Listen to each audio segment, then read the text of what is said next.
We can no longer ignore the world's crisis of water. We will fail on climate change if we do not solve water. We will also fail on all the 17 SDGs if we do not solve water. No person, place, economy, or ecosystem will be spared. That was the message by the Global Commission on the Economics of Water in their report, Turning the Tide. Water is in the heart of all the 17 SDGs, even SDG 5, gender equality, as it's women and girls who endure more to obtain water in regions with water scarcity, depriving them of education and a career. The human right to safe drinking water was first recognized by the UN General Assembly and the Human Rights Council as part of binding international law in 2010. Yet today, almost 2 billion people around the world lack safely managed drinking water. A standard water bill in developed countries is as little as 0.1% of income.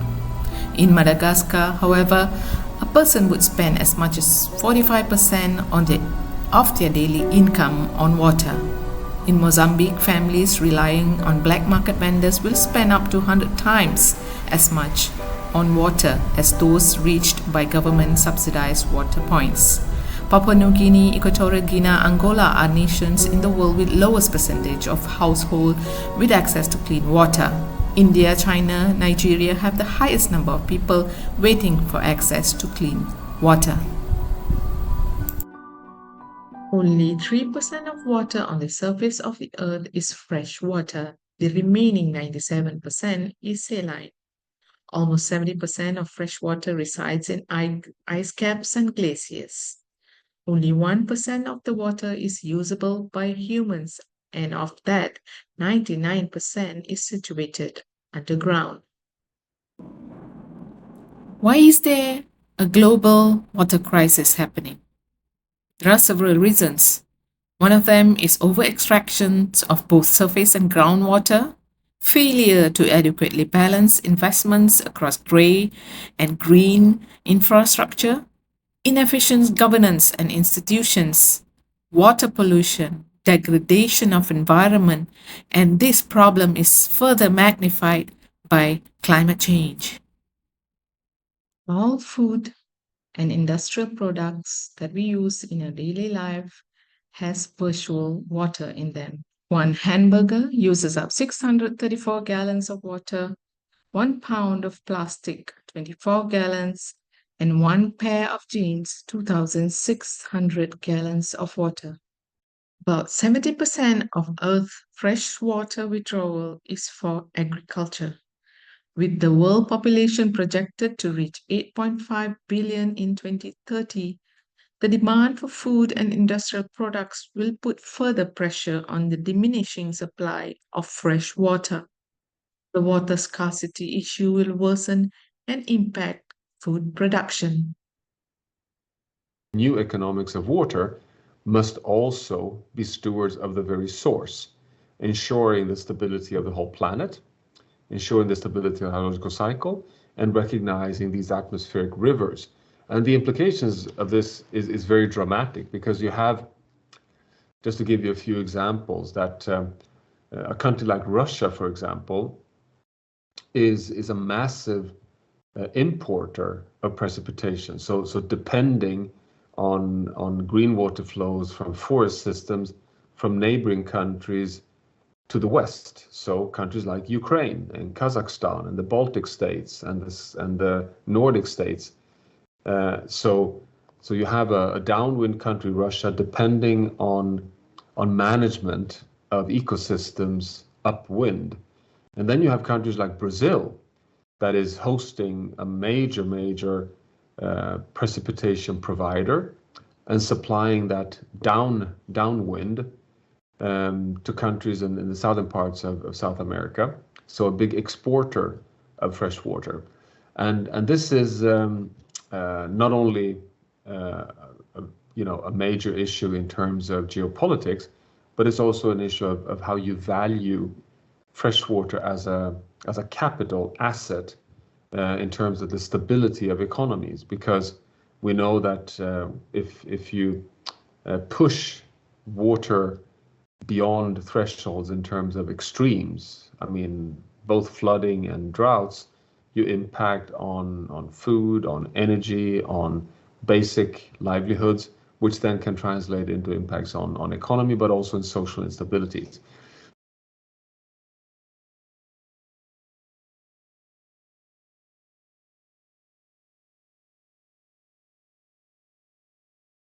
The Global Commission on the Economics of Water was formed to mobilize global actions to enable everyone access to clean water.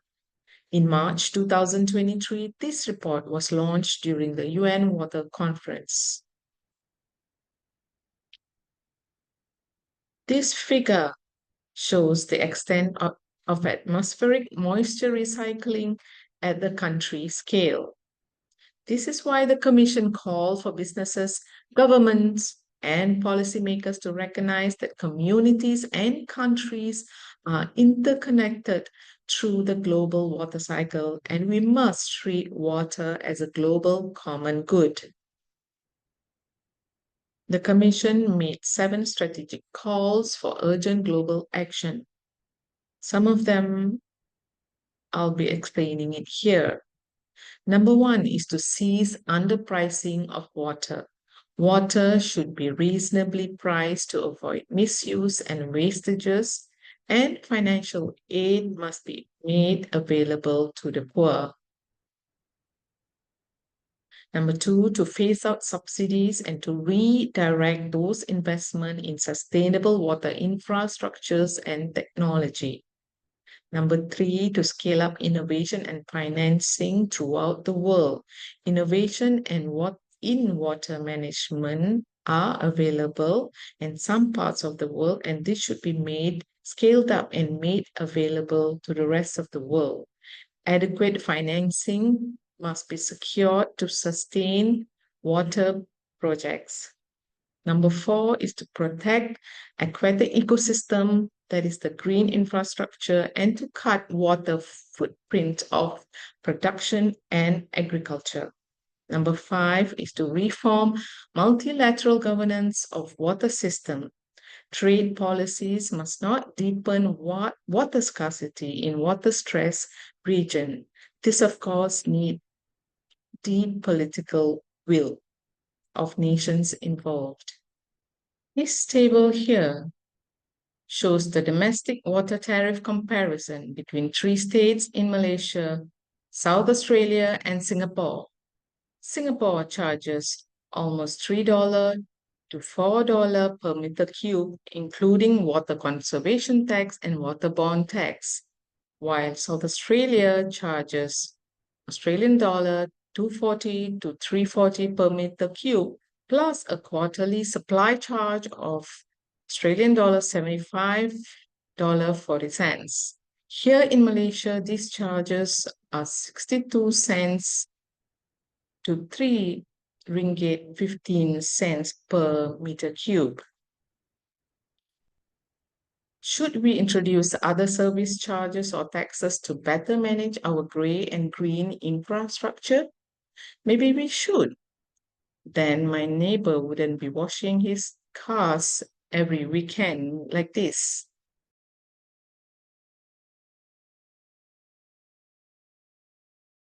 When it comes to water, what are the main outcomes that the world needs to be focusing on, and how do we measure their success and in achieving that mission? Sure. So first of all, I believe that it's not a coincidence that we have this massive water problem. I think the framing that we have provided from the economics profession, but especially from the practical side, has continued to see it either just as a sector, so water is a sector, or also with different types of national policies, but also the public policy side of things has ended up just tinkering on the edges. So I think one of the biggest changes we need is to confront this as a global problem that requires systemic action.